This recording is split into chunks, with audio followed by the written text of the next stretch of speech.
It began like something tender and hopeful, the kind of late-in-life love story people whisper about because it proves that second chances still exist. A 65-year-old widow rediscovering warmth after years of loneliness. A private yacht skimming across Bahamian waters painted gold by sunsets. A honeymoon that glowed with the promise of renewal, healing, and a joy she thought she might never feel again. And then, silence shattered by a splash. When authorities boarded the yacht and found Robert Stansbury, he was bent over with frantic grief, breath ragged, eyes red and overflowing. He said Vicky slipped. He said her dress caught the railing. He said she was laughing one moment and gone the next. His voice trembled. His hands shook. His story flowed in broken pieces as if each detail was too painful to speak. There were no witnesses. Nothing suspicious at first glance. Just the ocean stretching endlessly around them, deep enough to hide the truth beneath its shifting surface. And perhaps that would have been the end of it, an accident sealed in water and memory, if not for what appeared days later. A routine check of the yacht's security system revealed a piece of footage that cracked Robert's grief wide open. A glimpse of something that didn't fit. Technology catching what the sea tried to swallow. Proof that what took Vicky wasn't love or laughter or chance. It was greed wearing the mask of affection. And suddenly the story changed. Suddenly her fall wasn't an accident waiting to be mourned, but a betrayal waiting to be exposed. Vicky's truth, her life, her legacy, her final moments, refused to fade into the depths. Welcome to True Crime Files. Thank you for being here, for caring about stories like these. If you believe that justice, no matter how long it takes, is always worth fighting for, please subscribe. Let's honor Vicky's memory together. Before that day on May 17, 2023, before the ocean carried her away, there was Vicky Miller. A woman who lived with an open heart and a strength quietly carved by the years. That date should have been gentle, wrapped in joy. Instead, it stood like a sharp fracture in the timeline of a woman who had spent her life making the world softer for everyone else. She was the kind of person people remembered long after the music stopped and the lights dimmed. In Charleston, she wasn't just a beloved event planner, she was the architect of unforgettable moments. She crafted weddings that glowed with sincerity, charity galas that multiplied hope, celebrations that lingered in people's hearts long after the last guest left. For more than 3 decades, she dedicated herself to turning ordinary days into memories. She used to say that the best events weren't about decorations or colors, but about making people feel cherished. That was always who she was. She didn't just design beauty. She designed belongings. She was generous to a fault, offering kindness without hesitation. She carried resilience through seasons of heartbreak and responded to life's bitterness with grace. When she lost her husband, James, nearly a decade earlier, the world dimmed in ways words can't fully explain. He wasn't simply the man she married. He was her favorite companion in quiet mornings, the warmth in her laugh, the strength beside her through years of living and dreaming. 32 years of partnership left a mark too deep to forget. James left her everything when he passed, over $3 million in assets and holdings, but grief has a way of reminding you that money can fill bank accounts and households, but it cannot fill chairs at dinner tables or silence the ache in an empty bed. Vicky didn't slow down even when people told her she had earned the right to rest. She kept working not because she needed the income but because she needed purpose. She needed to pour herself into moments that brought others joy, even when she struggled to feel joy herself. Her children, Emily and David, watched her with both admiration and worry. They loved her fiercely. They loved her strength, her compassion, the way she believed in goodness even when life gave her reasons not to. They also knew how deeply she missed companionship. Emily often said her mother saw light in everyone, even those who didn't deserve it. David called her the compass of their family, the person who steadied everyone else while quietly carrying her own pain. By early 2022, Vicky began attending charity events again. She said it was because she wanted to stay involved and support her community, but beneath that noble intention was a quieter truth. She was searching for connection. She was searching for something that made her feel alive again. That was where she crossed paths with Robert Stansbury. The ballroom shimmered under candlelight. Soft music drifted through conversations. It was the kind of atmosphere designed to make hope feel possible. Robert, only 38, approached with confidence that seemed both natural and rehearsed. He introduced himself as a financial consultant who helped people protect their wealth. His voice was smooth, steady, comforting. He had a way of looking at someone that made them feel like the only person in the room. And when he turned that gaze toward Vicky, she felt something shift, subtle but undeniable. He told her he admired her grace. He told her he respected women who had lived enough life to understand him. He said younger women lacked the depth he longed for. His compliments wove into her insecurities with expert precision. He said she reminded him of strength, beauty, and resilience. He said her presence felt calming in a chaotic world. And Vicky, carrying years of longing, years of missing companionship, years of wanting to be cherished again, allowed those words to settle into the tender spaces of her heart. She allowed him in. She didn't see the calculation behind his charm. She didn't sense the coldness that lived behind his warmth. She didn't yet know that Robert wasn't looking for a partner. He was looking for an opportunity. People around her couldn't see it either. Robert had perfected the art of appearing genuine. But behind every gentle smile was a strategy. Behind every kind word was an agenda. Behind every shared moment was a quiet hunger for control. And Vicky, with her wealth, her vulnerability, her trusting heart, became the center of a plan she never saw coming. He wasn't interested in her laughter. He wasn't interested in her kindness. He wasn't moved by her sincerity. What he saw was the life she built, the inheritance she carried, the fortune she quietly owned. He saw her not as a woman but as a target. And she walked toward him unaware, hopeful, open, believing she had finally stumbled upon a new beginning. But love wasn't what Robert brought with him. Something far darker followed in his shadow. A history hidden. Patterns concealed. Intentions sharpened. What Vicky believed was a miracle returning to her life was, in truth, the beginning of a chapter shaped by deception. A chapter where trust would be manipulated, generosity weaponized, and vulnerability exploited. She had no reason to suspect him. No reason to guard herself against harm. She had lived her life trusting deeply, forgiving easily, believing in the goodness of people. She couldn't imagine that someone would study her habits, her routines, her finances, her loneliness. She couldn't imagine that someone would play the role of a devoted partner with motives stitched together from greed. And as she let him in, as she welcomed him into the spaces she once shared with her husband, Vicky unknowingly stepped into the center of a story that would test everything she believed about love, truth, and justice. She didn't know that beneath the charming exterior, Robert carried secrets. She didn't know he had debts, unfinished schemes, and a past marked by manipulation. She didn't know she had become a chapter in someone else's ambition. And as their relationship grew, as he tightened his presence in her life, as he whispered promises of forever, Vicky felt something she had long thought impossible. She felt chosen again. Seen again. Loved again. But she wasn't loved. She was being prepared. Prepared for a plan months in the making. Prepared for a future she did not agree to. Prepared for a destiny she did not deserve.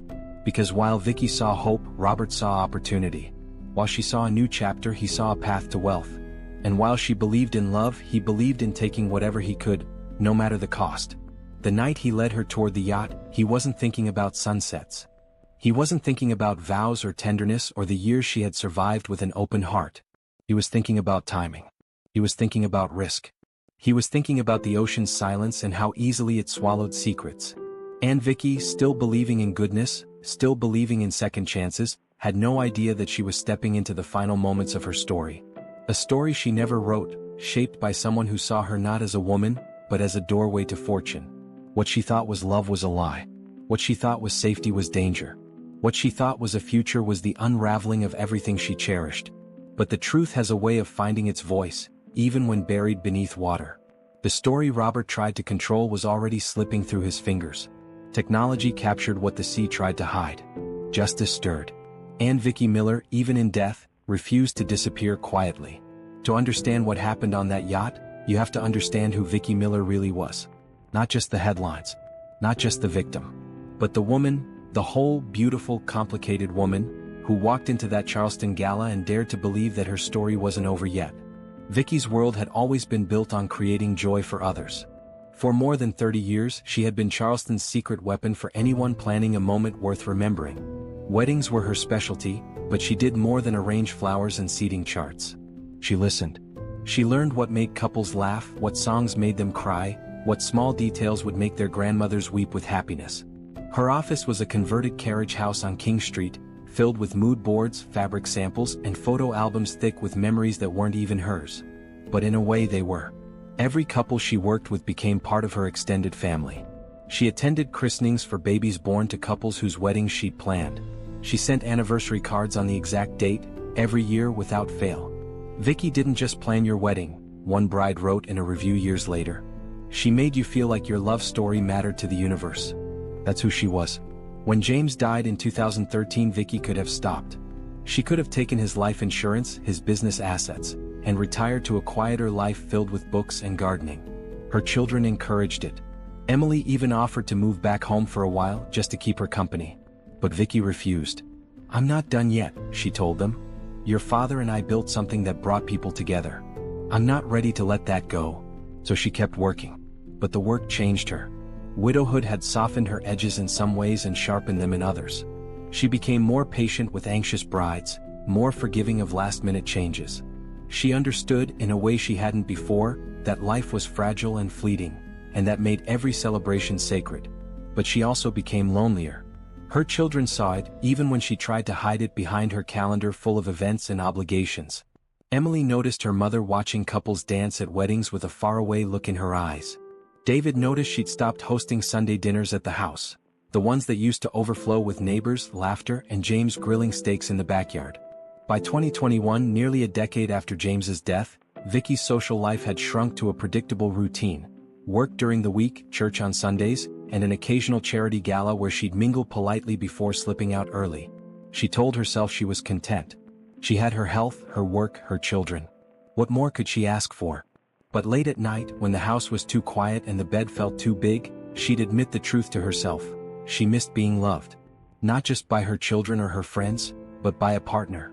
Someone who saw her not as a mother or a planner or a widow, but simply as Vicky. A woman still full of dreams, still capable of laughter, still worthy of tenderness.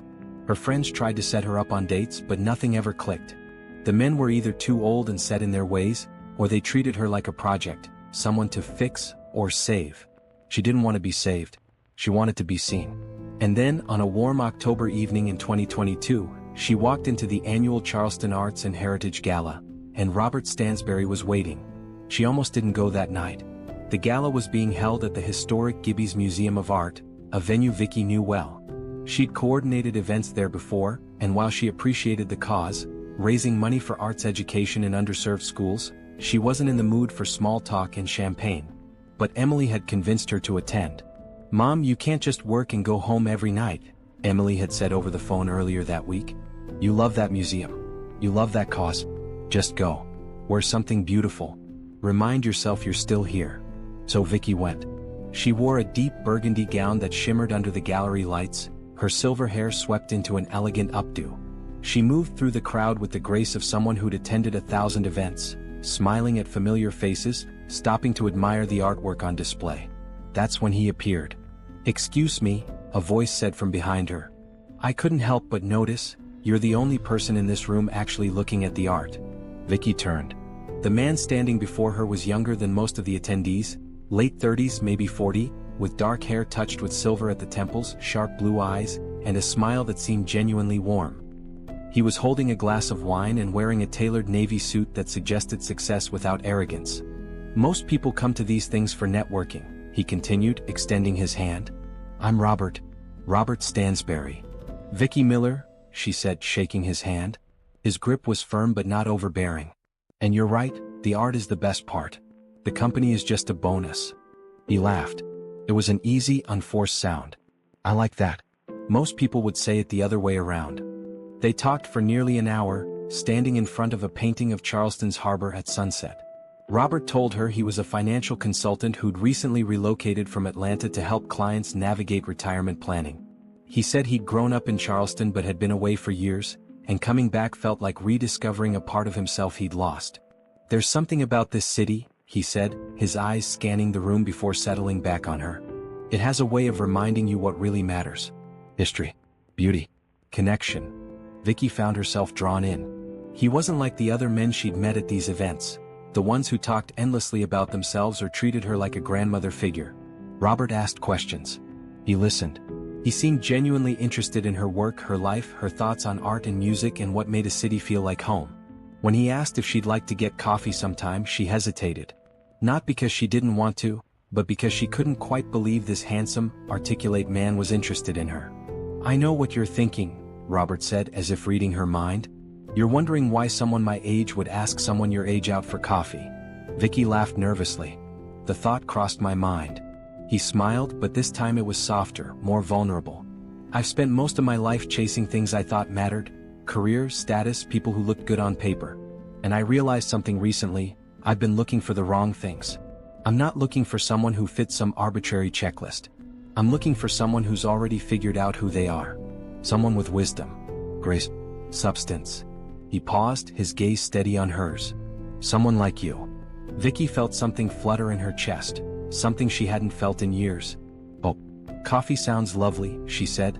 Over the next few weeks, coffee turned into dinners. Dinners turned into long walks along the Battery. Robert was attentive in ways that felt almost old-fashioned. He opened doors, pulled out chairs, sent flowers to her office with handwritten notes that made her assistant swoon. He told her about his childhood in Charleston, how his father had been a struggling contractor who taught him the value of hard work. He spoke about his failed marriage in his 20s, how he'd married too young, to someone who didn't understand him, and how the divorce had left him wary of rushing into anything ever again. I've spent the last decade building my career, he said one evening over dinner at a quiet French bistro. But I forgot to build a life. That's what I'm trying to do now. I want something real. Vicky believed him. How could she not? He seemed genuinely interested in her stories, her opinions, her dreams.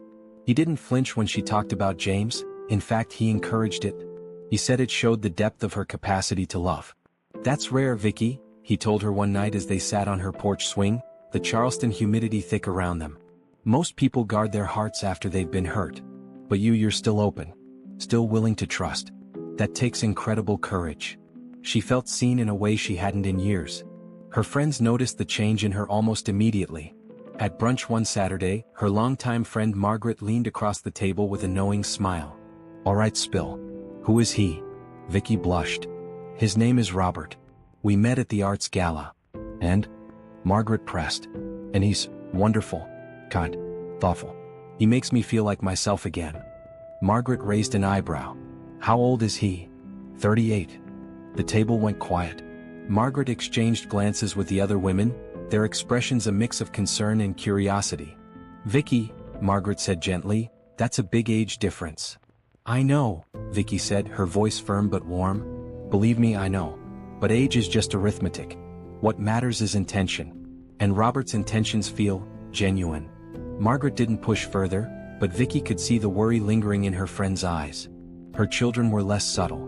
When Vicky told Emily about Robert over the phone, there was a long pause on the other end. Mom, Emily finally said, I'm happy you're happy. But, 38? That's younger than me. I know how old he is, sweetheart. Have you Googled him? Checked his background? Vicky laughed. Emily, this isn't a business transaction. He's a good man. You'll see when you meet him. But Emily wasn't laughing. Just promise me you'll be careful. Please. David was even more direct. When Vicky brought Robert to Sunday dinner a few weeks later, her son barely made it through the appetizers before pulling her aside in the kitchen. Mom, something feels off, he said quietly. What do you mean? He's too smooth, too perfect. I don't trust him. Vicky sighed. David, you haven't even given him a chance. I don't need to.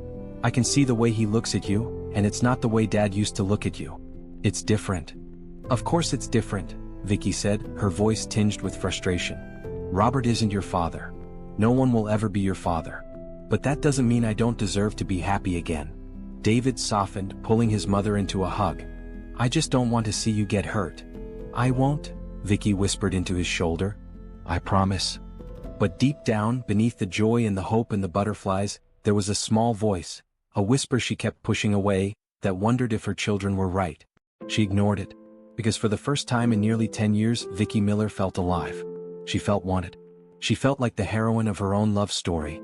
What she didn't know was that Robert Stansbury had written the script long before she ever walked into that gala. And in his version of the story, there was no happy ending. Only an ending. By early 2023, Robert had become a permanent fixture in Vicky's life. He'd met her friends, charmed her clients, and slowly, carefully, begun weaving himself into every corner of her world. To everyone watching, it looked like love. But to Robert, it was something else entirely: preparation. If you were to meet Robert Stansbury at a dinner party, you'd probably like him. That was his greatest weapon. Not his looks, though he was handsome enough, and not his intelligence, though he was certainly clever.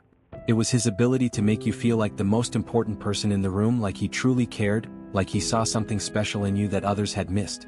It was a gift, and like all gifts, he'd spent years perfecting it. But charm, no matter how polished, can't hide everything. And if you looked closely enough, if you knew where to look, you'd see the cracks, the inconsistencies, the places where his carefully constructed story didn't quite line up. Because Robert Stansbury wasn't who he claimed to be. He never had been. The truth about Robert began not in Charleston, but in Atlanta, where he'd spent most of his adult life chasing success that always seemed just out of reach. He came from modest beginnings. His father really had been a contractor, though not the hard-working, principled man Robert described. His father was a drinker who moved from job to job, leaving behind unfinished projects and angry clients. His mother had left when Robert was 12, and he'd spent the rest of his childhood learning one crucial lesson. If you want something, you take it. And if you can't take it by force, you take it by charm. By his mid-20s, Robert had tried his hand at several business ventures. First, a real estate investment company that promised high returns to retirees looking to supplement their income. The business folded within 2 years, leaving investors holding worthless contracts and Robert facing a mountain of debt. He declared bankruptcy and moved on. Next came a financial consulting firm. Ironically, the same profession he'd later claim as his own.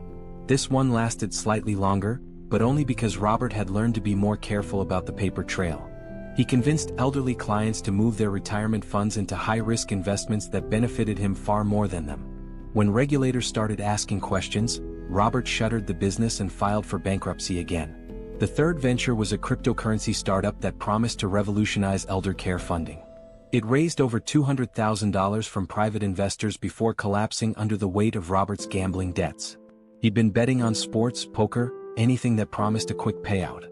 By the time the business went under, Robert owed money to people who didn't accept bankruptcy as an excuse. 3 failed businesses, 3 bankruptcies, and a pattern that should have been impossible to ignore, except Robert was very good at making people ignore things. But the businesses were only part of the story.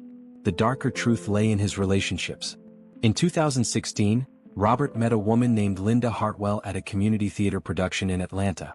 She was 58, a retired schoolteacher with a pension, a paid-off home, and a gentle disposition that reminded everyone of their favorite grandmother. Robert pursued her with the same intensity he'd later use on Vicky.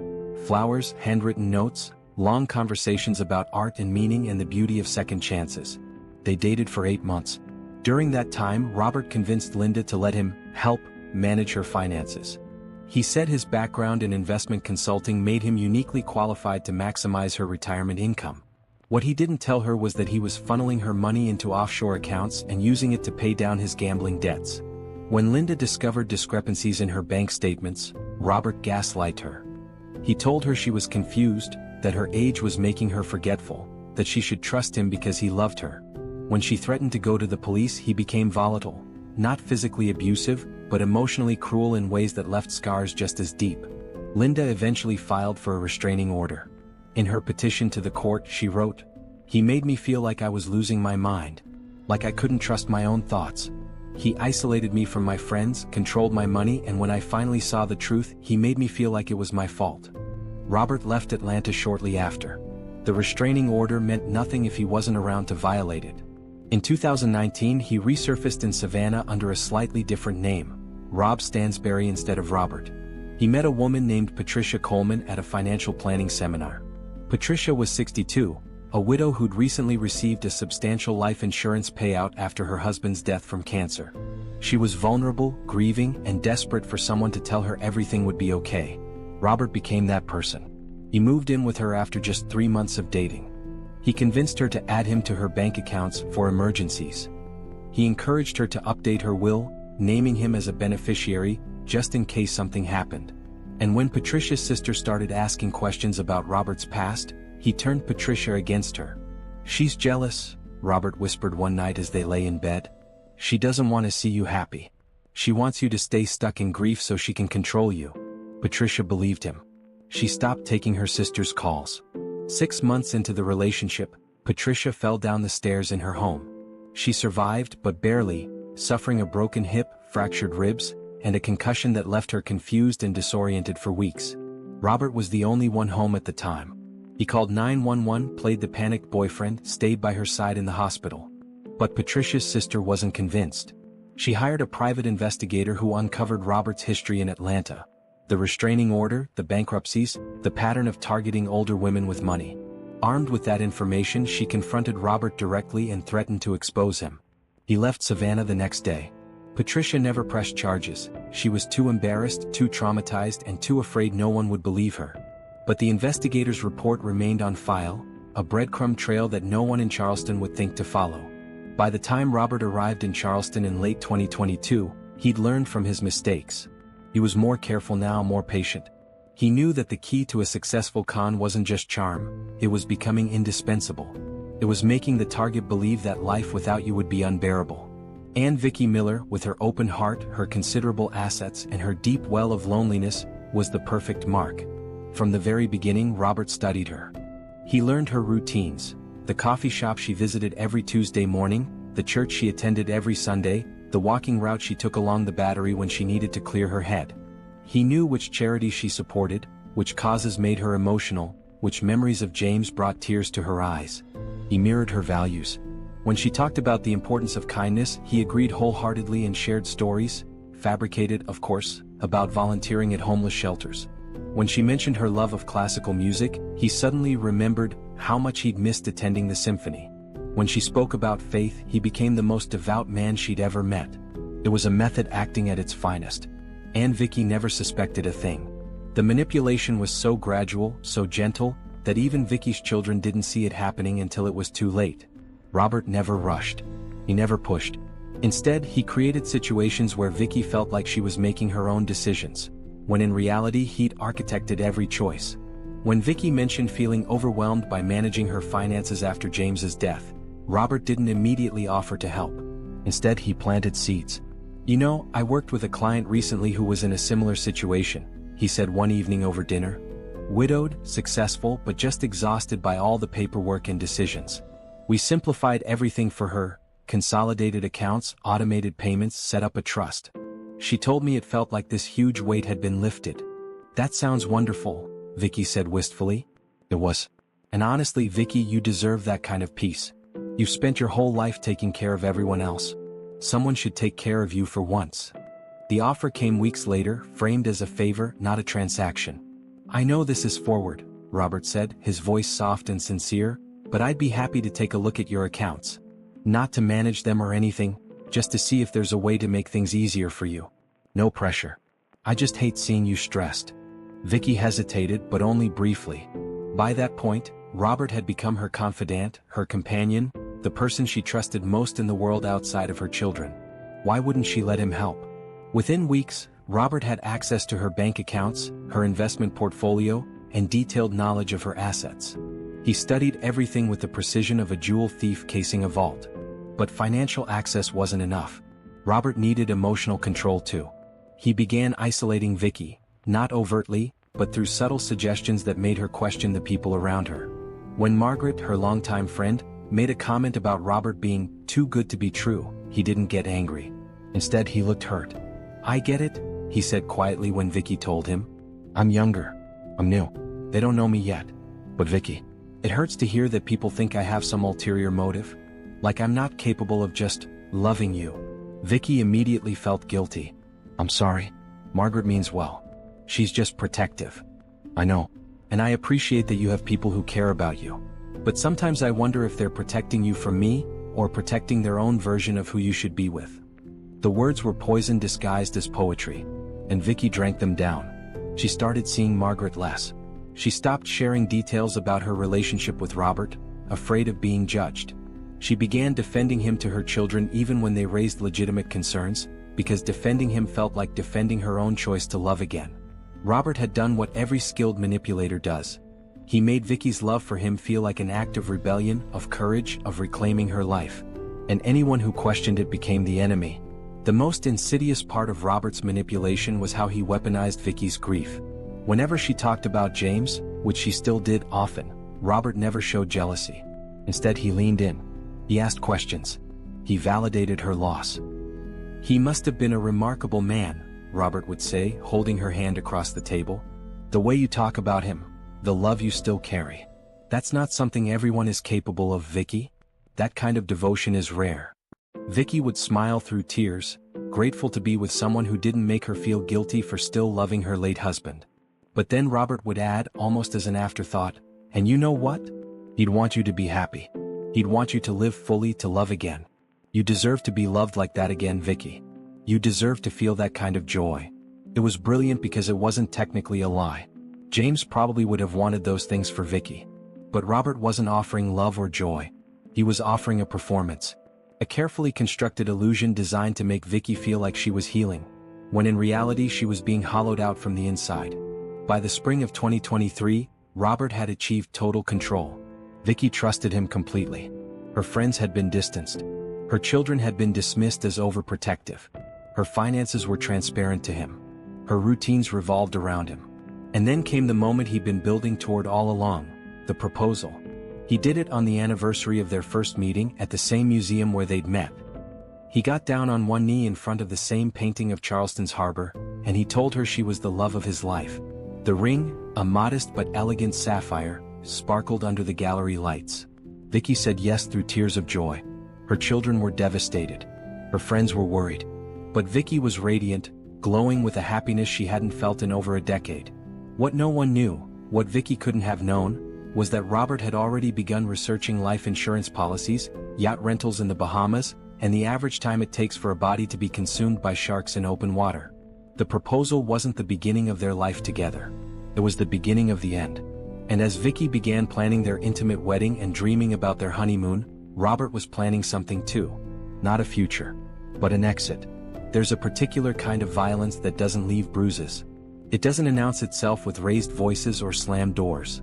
It arrives quietly, disguised as care, as helpfulness, as love.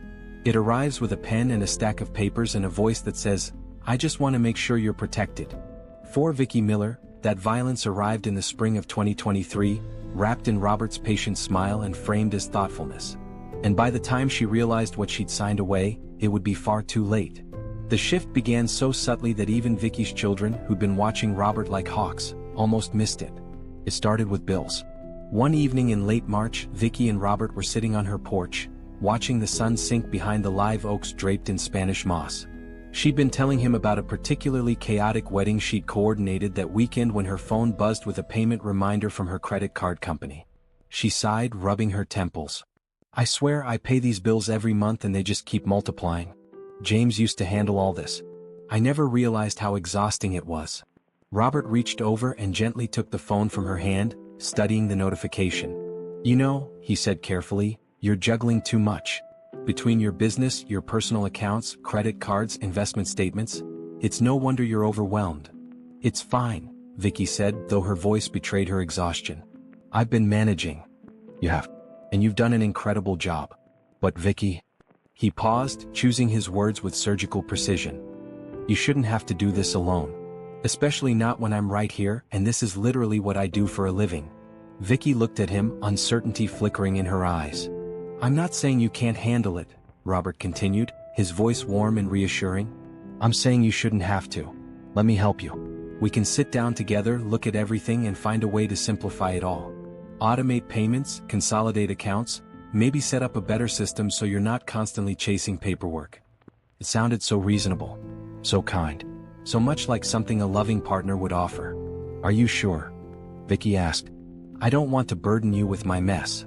Robert smiled and kissed her forehead. "Vicky, you could never be a burden. This is what people do when they love each other. They help carry the weight." And just like that, the door opened. Over the next few weeks, Robert began embedding himself deeper into Vicky's financial life. It started innocently enough. He helped her set up automatic bill payments, organized her tax documents, and created a simple spreadsheet to track her monthly expenses. Vicky felt lighter, grateful to have someone she trusted taking some of the pressure off her shoulders. But Robert wasn't helping. He was mapping. Every login he memorized. Every account balance he noted. Every asset she mentioned, he cataloged in his mind like a thief studying blueprints before a heist. He learned that her investment portfolio was worth approximately $1.8 million. That her home was paid off and valued at just over $600,000. That she had life insurance through her business, but it was an older policy with her children as beneficiaries. That last detail was a problem. But Robert was patient. He knew how to solve problems. In early April, Robert suggested they meet with a financial advisor. Someone he knew, of course, someone who specialized in estate planning for blended families. Blended families? Vicky asked, confused. We're not a blended family. My kids are grown. I know, Robert said gently. But we will be family soon. And I just want to make sure we're both protected. If something happened to me, I want to know you'd be taken care of. And if something happened to you? His voice caught as if the thought was too painful to complete. I just want us to be smart about this. For both of us. The advisor's name was Mitchell Grayson, and his office was in a sleek downtown Charleston high-rise. He was polished, professional, and clearly accustomed to working with wealthy clients. He greeted Vicky warmly, complimented her on her engagement ring, and made her feel instantly at ease. So, Mitchell said, opening a leather portfolio, Robert mentioned you're getting married soon. Congratulations. This is such an exciting time. Thank you, Vicky said, smiling. Robert squeezed her hand. Now, I know these conversations aren't always fun, Mitchell continued, but they're important. Especially when you're combining lives at this stage. The goal here is to make sure you're both protected, that your assets are structured in a way that makes sense, and that if, God forbid, something unexpected happens, there's a clear plan in place. It all sounded so responsible. So mature. Mitchell walked them through several options. Joint accounts, updated wills, power of attorney designations. With each suggestion, Robert nodded thoughtfully, occasionally interjecting with questions that made him sound informed and concerned. Then Mitchell said, almost casually, one thing I'd recommend is reviewing your life insurance policies. Vicky, Robert mentioned you have an older policy through your business. I do, Vicky confirmed. My kids are the beneficiaries. That's wonderful. But now that you're getting married, you might want to consider updating that, or adding a separate policy that reflects your new family structure. It's not about replacing your children as beneficiaries, but about making sure Robert is also taken care of if something were to happen to you. Vicky hesitated. I hadn't really thought about that. Robert leaned forward, his expression gentle but serious. I don't need anything, Vicky. You know that. But Mitchell's right, we should be smart about this. If something happened to you, I'd want to be able to cover funeral expenses, settle any outstanding debts, and handle things without your kids having to worry about logistics while they're grieving. It sounded so selfless, so practical. How much are we talking about? Vicky asked. Mitchell glanced at his notes. Based on your age and health, I'd recommend a policy in the range of $2 million to $2.5 million. It sounds like a lot, but when you factor in estate taxes, final expenses, and ensuring your family is taken care of, it's actually quite standard. Vicky's stomach tightened. It felt like such a large number, such a heavy commitment.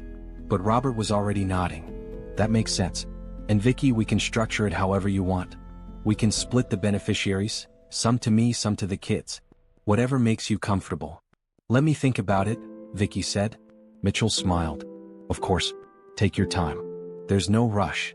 But there was. Robert just wasn't going to let Vicky see it. Over the next 2 weeks, Robert brought it up repeatedly, not in a pushy way, but in a way that made Vicky feel like she was being irresponsible if she didn't act. I was thinking about what Mitchell said, Robert mentioned one evening as they cooked dinner together. And I realized, if something happened to you, your kids would inherit the business, the house, everything. But they'd also inherit the stress of managing it all while they're grieving. A life insurance policy would give them liquidity. They could take their time making decisions instead of being forced to sell things quickly. He was framing it as something for her children. And Vicky, who loved her children more than anything, felt the argument land. You really think it's necessary? She asked. I think it's wise, Robert said. And I think you've spent your whole life being wise. This is just one more smart decision. A week later, Vicky signed the paperwork for a $2.5 million life insurance policy. The primary beneficiary, Robert Stansbury. Her children were listed as contingent beneficiaries, meaning they'd only receive the money if Robert predeceased her. When Emily found out, she called her mother immediately. Mom, are you serious? You made him the primary beneficiary? Emily, it's not what you think, it's exactly what I think. You've known him for less than a year and you're putting him ahead of your own children? I'm not putting him ahead of you, Vicky said, her voice strained. You and David are still beneficiaries. It's just in case something happens before we've been married long enough to fully merge our lives. Robert helped me understand that this protects all of us. Robert helped you understand, Emily repeated, her voice thick with frustration. Mom, do you hear yourself? He's manipulating you." "He's not," Vicky said firmly. "And I need you to trust me. I'm still your mother. I'm still capable of making my own decisions." The call ended badly. Emily hung up feeling helpless. Vicky hung up feeling misunderstood. And Robert, listening from the next room, smiled. But the life insurance policy was only one piece of the puzzle. Robert still needed access, control, and most importantly, he needed an opportunity. In late April, as Vicky finalized plans for their small, intimate wedding ceremony, Robert made a suggestion. "I've been thinking about the honeymoon," he said one evening as they sat on her porch, glasses of wine in hand. "I know we talked about going to Europe, but what if we did something different? Something more private?" "Like what?" Vicky asked, intrigued. "What if we rented a private yacht in the Bahamas? Just the two of us. No crowds, no schedules, no distractions. Just us in the ocean." Vicky's eyes lit up. "That sounds incredible. Doesn't it?" Robert said, his voice warm. "I want our honeymoon to be about us. Not about seeing tourist sites or checking things off a list. I want to wake up with you, watch the sunrise over the water, and just be together." It sounded romantic, intimate, perfect. "How much would something like that cost?" Vicky asked. "Let me worry about that," Robert said quickly. "This is my gift to you. I've already started looking into options. There's a company out of Nassau that rents beautiful yachts with private crews. We'd have complete privacy." Vicky smiled, leaning into him. "You've really thought this through." "I have," Robert said, kissing the top of her head. "Because you deserve something unforgettable." What he didn't tell her was that he'd already booked the yacht. That he'd paid in cash, $15,000 withdrawn in increments small enough not to raise red flags. That he'd specifically requested a route near an area known for its shark activity. That he'd researched the yacht's security systems and confirmed there were cameras, but believed they were angled away from the stern deck. He didn't tell her that he'd practiced his emergency call. That he'd rehearsed his grief. That he'd timed how long it would take for the Coast Guard to arrive after he reported her accidental fall. He didn't tell her any of that. Instead, he held her close, whispered about their future, and counted down the days until their wedding, and the moment he'd been preparing for all along. On May 15, 2023, Vicky Miller married Robert Stansbury in a small ceremony at a historic chapel in downtown Charleston. She wore a simple ivory dress and carried white roses. Her children attended, though their smiles were strained. Her friends came, though their congratulations felt hollow. Vicky didn't notice. She was too happy, too consumed by the belief that she'd been given a second chance at love. 2 days later, they boarded a flight to Nassau. The yacht was waiting, and so was the ocean. What Vicky thought was the beginning of her forever was actually the countdown to the end.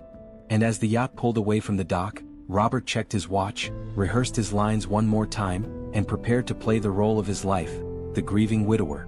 The yacht was called Second Chances, a name that would later feel like the cruelest kind of irony. It was a 58-foot luxury vessel with polished teak decks, cream-colored cushions, and panoramic windows that framed the turquoise water like living paintings. When Vicky first stepped aboard on the afternoon of May 17th, she gasped. "Robert, it's perfect," she said, turning to him with tears in her eyes. "I can't believe you did this." He smiled and pulled her close, kissing her temple. "Only the best for my bride." The crew, a captain named Marcus and a steward named Celeste, greeted them warmly and gave them a tour of the vessel. There was a master cabin with a king-sized bed and an ensuite bathroom, a small galley kitchen stocked with champagne and fresh fruit, and the expansive deck where they'd spend most of their time. Marcus explained the route. They'd sail along the eastern coast of Nassau, anchor near some of the more remote cays, and return 3 days later. "Complete privacy," Marcus said with a knowing smile. "That's what honeymoons are all about." Vicky blushed. Robert nodded, his expression unreadable. As the yacht pulled away from the dock, Vicky stood at the railing, her silver hair catching the wind, her face tilted toward the sun. She looked radiant, free, alive. Robert stood behind her, watching, calculating, counting down. The first day was everything a honeymoon should be. They spent the morning lounging on the deck, reading books and sipping mimosas. Vicky wore a wide-brimmed sun hat and a flowing white cover-up, looking every bit the elegant bride on vacation. Robert was attentive, rubbing sunscreen on her shoulders, bringing her chilled water, taking photos of her against the endless blue horizon. "I want to remember this forever," he said, holding up his phone to capture her smile. Vicky laughed, posing playfully. "You're going to fill up your entire camera roll." "Good," Robert said. "You deserve to be remembered." The words should have sounded sweet. But later, when investigators reviewed those photos, they'd noticed something unsettling. Robert wasn't looking at Vicky with love. He was documenting, studying, preparing. That afternoon, they anchored near a small, uninhabited quay. Celeste prepared a lunch of fresh conch salad, grilled lobster, and mango sorbet. They ate on the deck, their feet bare, the water sparkling around them like shattered glass. "I feel like we're the only two people in the world," Vicky said, reaching across the table to take Robert's hand. "We are," he said, squeezing her fingers. "That's the point." After lunch they went swimming. Vicky was hesitant at first. She'd never been a strong swimmer, but Robert encouraged her, holding her hand as they descended the ladder into the warm, crystalline water. She floated on her back, laughing as small fish darted around her. Robert treaded water nearby, watching her with an expression that could have been mistaken for affection. But it wasn't affection. It was assessment. He was measuring her comfort level in the water, noting how quickly she tired, how easily she became disoriented when a wave splashed her face. That evening, as the sun melted into the horizon, Marcus and Celeste prepared a candlelit dinner on the deck. Lobster tail, roasted vegetables, and a bottle of expensive Bordeaux.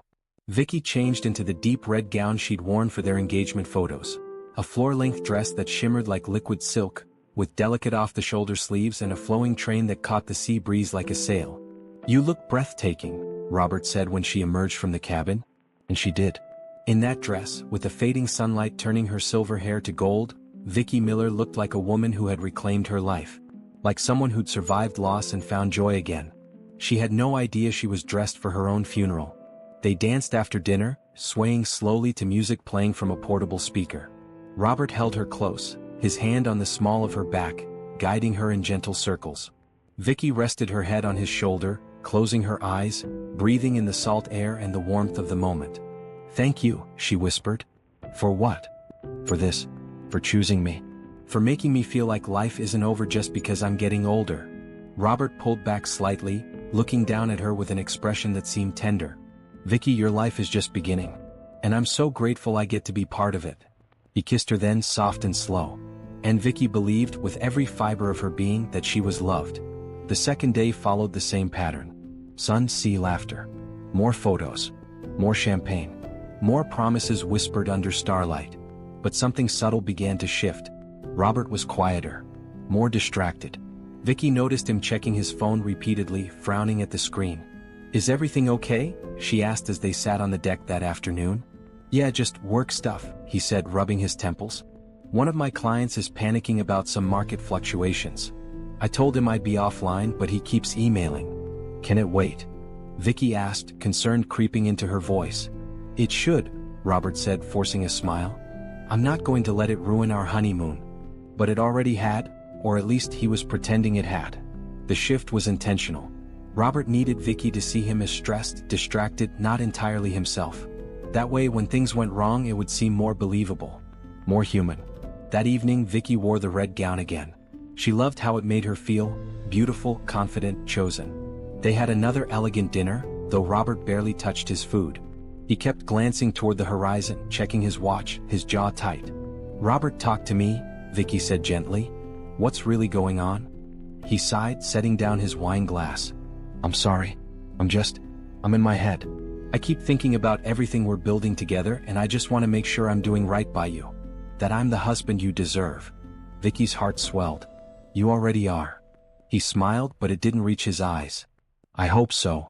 After dinner, they stood at the railing together, watching the stars emerge one by one. The crew had retired for the evening, leaving them alone on the deck. The only sounds were the gentle lapping of waves against the hull and the distant cry of seabirds. "It's so peaceful out here," Vicky said, leaning into Robert's side. "It is," he agreed. His hand rested on her back, fingers spread wide against the silk of her gown. And for a moment, just a moment, Vicky felt a flicker of something she couldn't quite name. A coldness in his touch. A stillness in his breathing. But she pushed it away, chalking it up to his stress, her own imagination. She didn't know that Robert was memorizing the moment. The angle of the railing. The distance to the water. The way her dress moved in the wind. He didn't know that a camera mounted near the yacht's stern was recording everything. The third day began like the others. Breakfast on the deck. Swimming near another secluded quay. But the tension in Robert was palpable now. He was quieter, more withdrawn. He kept checking the weather, asking Marcus about the tides, studying the water with an intensity that made Vicky uneasy. "Are you sure you're okay?" she asked again that afternoon.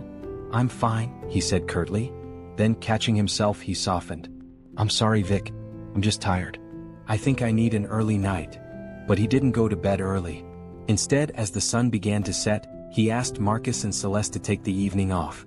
"We'll handle dinner ourselves tonight," Robert said, handing Marcus an envelope thick with cash. "Consider it a tip. You two have been incredible.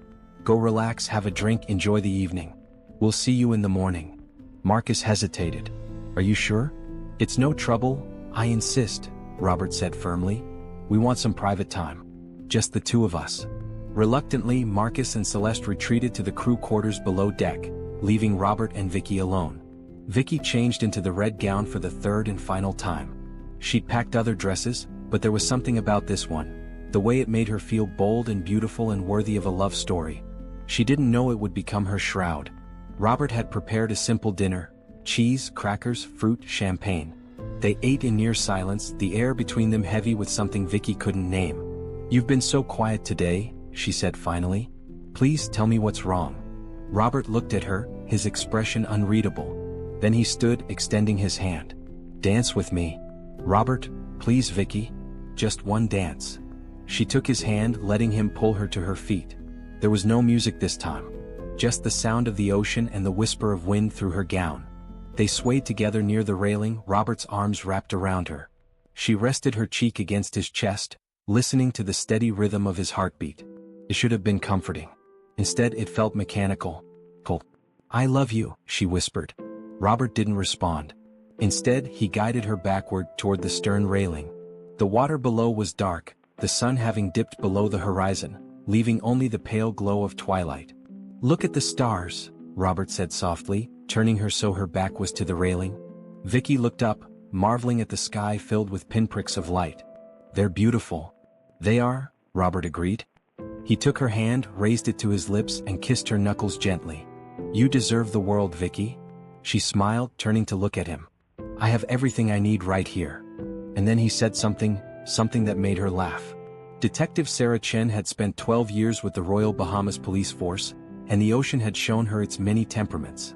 She'd seen pleasure cruises turn into tragedies, tourists swept away by invisible undertows, and boating accidents born from carelessness or fate's sharp edges. Most of the stories she encountered settled into the category of tragic inevitability, the kind that left families grieving but offered no villain. But every now and then, a case arrived wrapped too neatly, its details smoothed over as if someone had run a careful hand across the truth. And from the first moment Detective Chen stepped into the morning light at Nassau Harbor, she felt that unsettling tremor of wrongness. Something in the air around the second chances whispered that Vicky Miller's death was not what it appeared to be. The yacht was still, its hull glinting beneath the harsh sun as officers secured lines along the dock. Tourists drifted by with sunscreen and shopping bags, oblivious to the quiet storm forming on the deck. Chen's eyes, trained from years on the job, absorbed details in seconds. The deck, the railings, the air of staged grief hung around a man who sat alone, elbows on knees, head bowed. Robert Stansbury looked the part of a devastated newlywed, except his clothes told a different story. Linen pants, a white button-down, both spotless, both dry. Dry on a man who claimed he tried to save his wife from the dark waves. She stepped aboard with calm professionalism.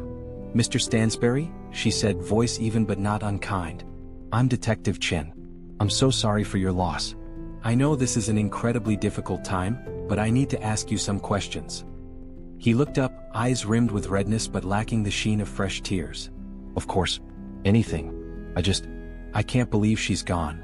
Chen sat across from him, notebook open, pen poised. "Walk me through what happened last night," she said. "Take your time." Robert inhaled shakily and began recounting the story he had already polished. Dinner on the deck. Privacy. The glow of twilight. Vicky leaned toward the stars she loved. A dress snagging on the railing. A loss of balance. His attempt to reach her. His panic. His inability to jump in because he wasn't a strong swimmer. Every detail is placed just so, like props arranged on a stage. As he spoke, Chen watched his hands, smooth, unmarked, without the slightest evidence of a desperate grab or struggle. She made notes with a neutral expression.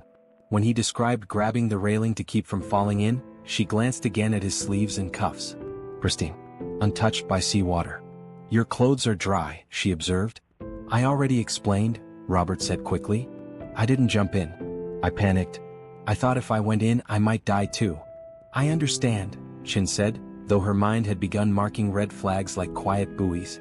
The more he spoke, the more his story settled into her suspicion list. People in shock did not speak with this level of certainty or structure. They wavered. They stumbled. They misremembered. But Robert's sentences moved like they'd been rehearsed in front of a mirror. Once the questioning ended, Chin stepped off the yacht with a growing list of questions. Later that afternoon she met with Lieutenant Marcus Howe of the Coast Guard, a veteran whose instincts she trusted. Howe led her through the night's response timeline, his tone steady until she asked about Robert's behavior. Then he hesitated.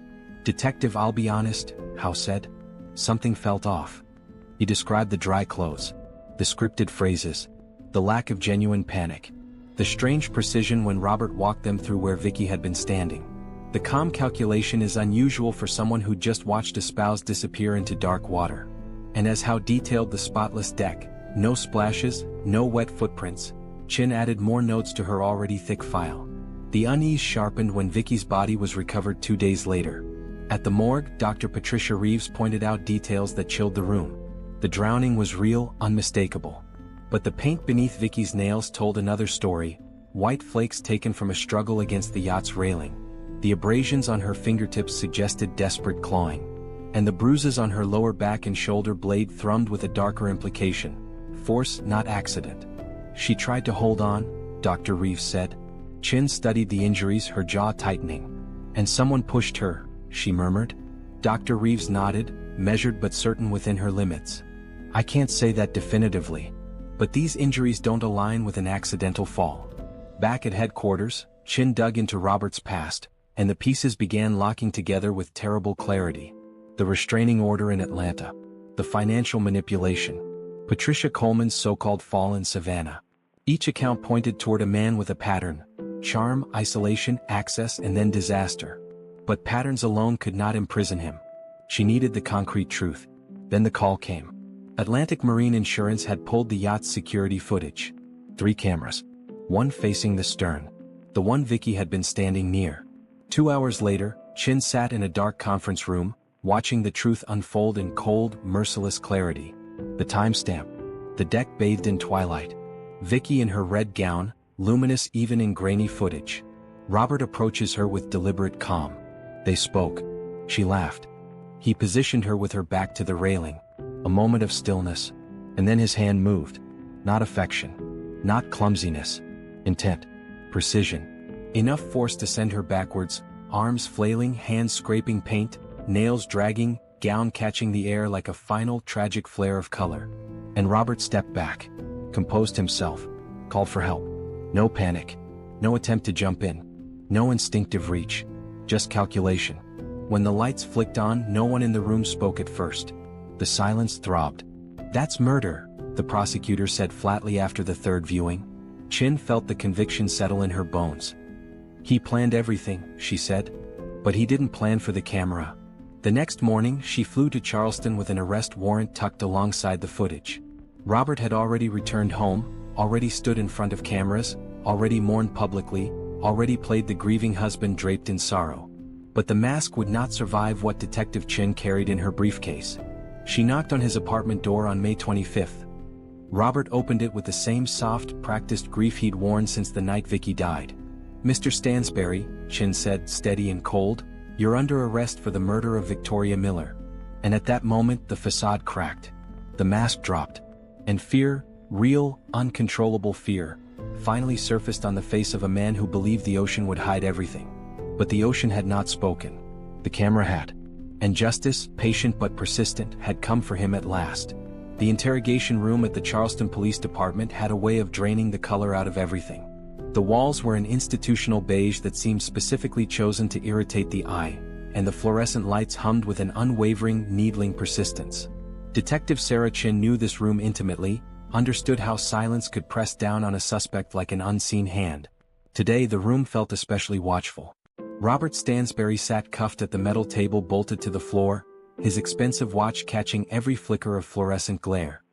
He had waived his right to an attorney, a decision that told Chin everything she needed, because only a man convinced of his own charm believed he could negotiate his way out of a murder charge.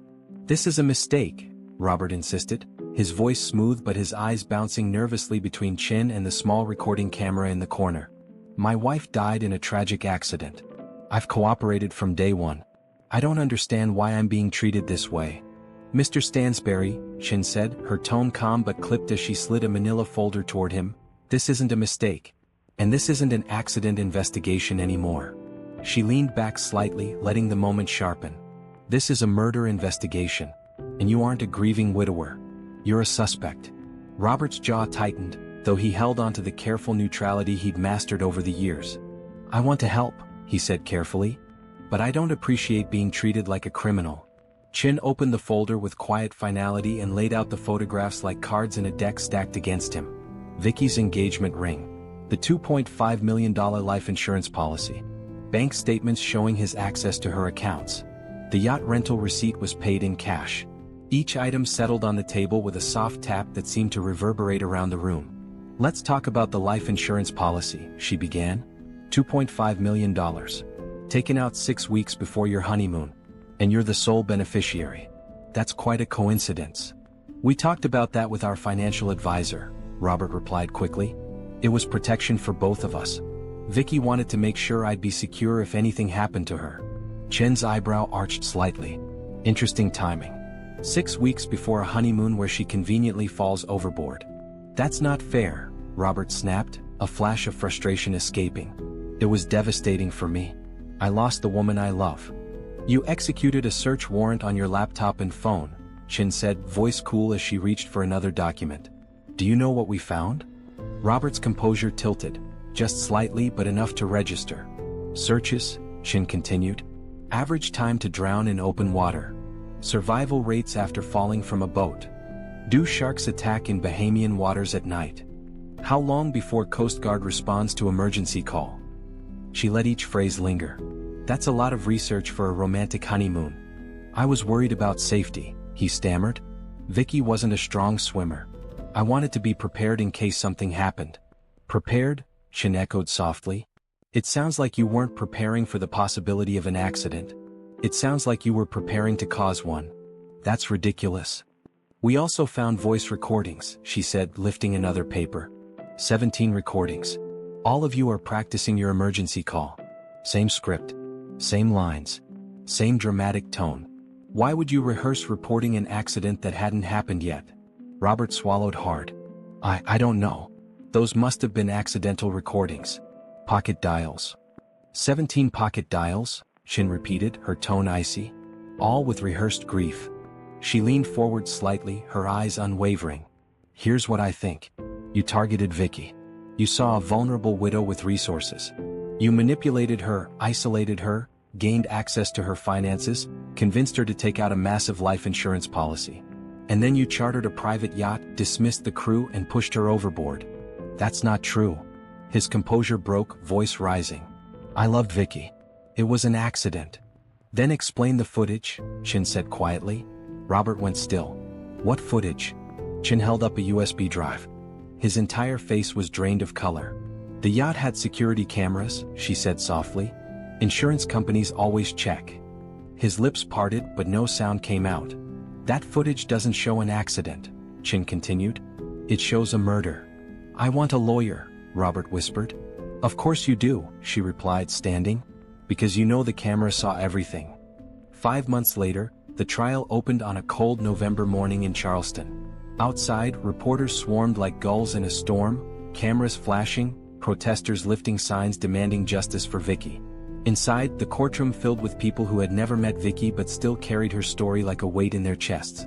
Emily and David sat in the front row, grief carved into their faces.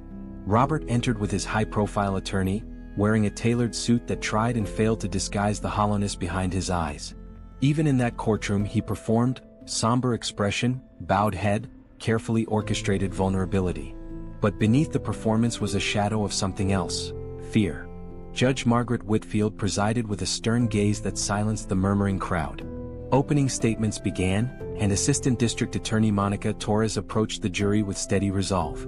"This case," she said, "is about premeditated murder disguised as tragedy." She detailed the insurance policy, the manipulation, the isolation, the rehearsed calls, the internet searches, and the footage that captured the killing. Robert Stansbury thought the ocean would hide what he did. But he forgot one thing: technology remembers. The defense offered reasonable doubt, but even as Pritchard spoke, it was clear the jury saw through the scaffolding of excuses. They were only waiting for the footage. Over 3 days, witness after witness dismantled Robert's fabricated life. The financial advisor, the yacht captain, the medical examiner, Robert's ex-girlfriend in Atlanta, Patricia Coleman via deposition. With each testimony, a portrait sharpened, a predator masking himself as a partner. And then came the moment everyone had braced for. Exhibit 47, Torres announced. The security footage from the yacht. Silence collapsed over the room. The lights dimmed. The screen flickered on. Twilight on the deck. Vicky in her red gown. Robert approaches. The soft laugh. His gentle positioning. The stillness. The calculated push. Her frantic grasp for the railing. The scrape of her nails. The fall. His stillness afterward. The phone call. The footage ended. The silence broke only with the soft, uncontrolled sobs of Vicky's children. Robert stared at the blank screen, trembling. "It wasn't supposed to go that way," he whispered. Torres pivoted instantly. "Excuse me?" Pritchard grabbed his arm. "Do not speak." But it was too late. The jury heard it. Everyone heard it. Not a denial, a confession of intent gone awry. The prosecution rested. The defense called no witnesses. 7 hours later, the jury delivered its verdict. Guilty of first-degree murder, life without parole. As Robert was led away, Emily and David stared back with a pain that words could not shape. Robert searched their faces for something, mercy maybe, but found only the severed remains of trust. Justice had surfaced, and the ocean's silence had shattered under the weight of truth. The jury deliberated for 7 hours, and each hour felt stretched thin, heavy with fear and expectation. Emily and David sat in the courthouse hallway, unable to eat, unable to speak, held in place by the weight of what was coming. Detective Chin paced outside on the courthouse steps, checking her phone over and over, replaying every decision she had made during the investigation. And in a holding cell, Robert Stansbury waited with a strange, fragile confidence, clinging to the idea that he might somehow escape the consequences of what he had done. 7 hours passed like 7 lifetimes. When the bailiff finally appeared and announced that the jury had reached a verdict, the courthouse surged to life. Reporters rushed toward the courtroom, spectators hurried back to their seats, and Emily gripped David's hand with such force he winced, though he never let go. They walked behind Monica Torres into the room where everything would be decided, where their mother's story would finally be spoken with the full weight of truth. The jury filed in with carefully unreadable expressions. Judge Whitfield watched them with unwavering authority. "Has the jury reached a verdict?" The foreperson rose. "We have, Your Honor." "What do you say?" She opened a piece of paper and Emily's breath snagged, the moment stretching thin. David tightened his hand around hers, grounding her. In the matter of the state of South Carolina versus Robert James Stansbury, on the charge of first-degree murder, the jury found the defendant guilty. The room exploded with noise. Reporters shouted, spectators cried, someone sobbed openly in the back.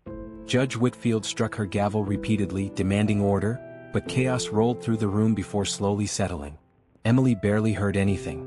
The word guilty rang inside her like a tolling bell, reverberating through every part of her. David wrapped an arm around her and she felt her own tears fall. Tears heavy with exhaustion, grief, and the first fragile breath of relief. Not joy, not triumph. Just the knowledge that her mother's death had finally been seen for what it was. Not an accident. Not a tragedy of circumstance. A calculated act of violence. Robert sat at the defense table drained of all color, his mouth opening and closing without sound. Gerald Pritchard touched his shoulder, but Robert barely reacted. The performance was over. The facade shattered. The truth he had tried to bury was now carved into the record. He was a murderer. Judge Whitfield waited for silence before continuing. "Mr. Stansbury, please rise." He stood slowly, gripping the table to steady himself. "Robert James Stansbury," she said, her voice steady and absolute, "you have been found guilty by a jury of your peers of first-degree murder in the death of Victoria and Miller. Before I pronounce the sentence, does the victim's family wish to make a statement?" Monica Torres stood. "Your Honor, the victim's daughter, Emily Patterson, would like to address the court." Emily rose on trembling legs, carrying the statement she had written and rewritten until the words felt too small for the ache inside her. She stepped to the podium, unfolded her paper, and looked straight at Robert. "My mother was 65 years old," she began, her voice shaking but steady enough to carry. "She was a widow who'd spent years grieving the love of her life. She was an event planner who made strangers feel like family. She believed in kindness. She believed in second chances. She believed the best about people." She paused, steadying her breath. "You exploited that. You saw her loneliness. You saw her trust. And you used it. You didn't just kill my mother, you betrayed her beliefs. You made her final months a lie. You turned her against the people who loved her because we saw the truth you worked so hard to hide." Her voice strained, but she didn't stop. "My mother died believing she was loved. Maybe that's mercy. But I will live the rest of my life knowing the last face she saw belonged to the man who murdered her. That is your legacy, Mr. Stansbury." She turned to the judge. "My mother deserved to grow old. She deserved to meet her grandchildren. She deserved to dance at my wedding and spend her last years surrounded by real love. You took all of that away. I hope that every day you spend in prison you remember her. I hope you see her face." Emily folded her paper and returned to her seat, and David wrapped her in his arms as she finally let the grief break open.